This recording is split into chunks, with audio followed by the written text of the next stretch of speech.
Okay, let's start the second part of the chapter A Hero. स्वामी ने इस बात का विरोध किया, मतलब जो उसके पापा ने बोला ना, उस बात का उसने विरोध किया। वो बोलता है कि ये कैसे हो सकता है पापा, मान लीजिए मेरे पास पूरा साहस हो तो भी मैं क्या कर सकता हूँ अगर कोई बाघ मुझ पर हमला कर दे। ठीक है, वो इस बात थ्योरी से सहमत नहीं था।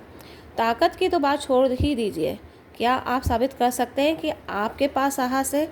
मुझे देखना है कि क्या आप आज रात मेरे दफ्तर वाले कमरे में अकेले सो सकते हो। ठीक है,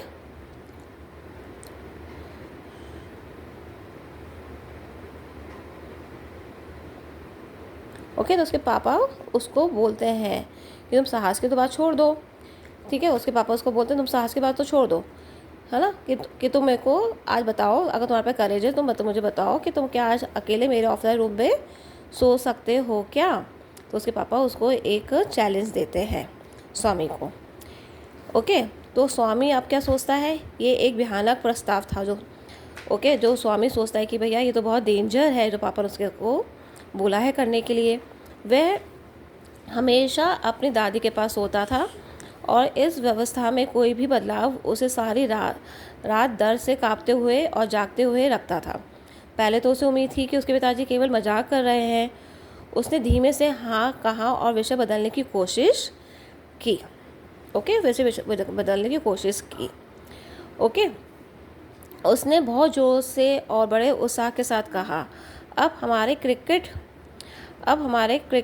क्लब में बड़ों को भी शामिल करने वाले हैं। हम बिल्कुल नए बैट और गेंद खरीद रहे हैं। हमारे कैप्टन ने मुझे आपको बताने के लिए कहा है। तो मगर पिताजी ने उसकी बात काटते हुए बोला, इस बारे में हम बाद में देखेंगे। पिताजी ने बीच में ही रोकते हुए उसे कहा, अब तुम्हें अकेला ही सोना ही होगा। स्वामी को समझ में आ गया था कि अब ये बात उसके कंट्रोल से बाहर हो चुकी है। एक चुनौती से वह सीधा आदेश बन चुका था। वह इस ऐसे समय में अपने पिताजी की शक्ति को जानता था। पहली तारीख से मैं अकेला सो जाऊंगा पिताजी, वो अपने पापा को बोलता है। ठीक है, नहीं, तुम्हें अभी करना होगा। दादी या माँ के पास बच्चे की तरह सोना शर्म की बात होती है। तुम दूसरी क्लास में पढ़ते हो और मुझे बिल्कुल पसंद नहीं है कि तुम्हारी जिस तरह से परवरिश हो रही है। उन्होंने कहा और अपनी पत्नी की ओर देखा, जो क्रैडल माने क्या होता है, पालना, जब जिसमें बच्चे सोते हैं ना उसको बोलते हैं।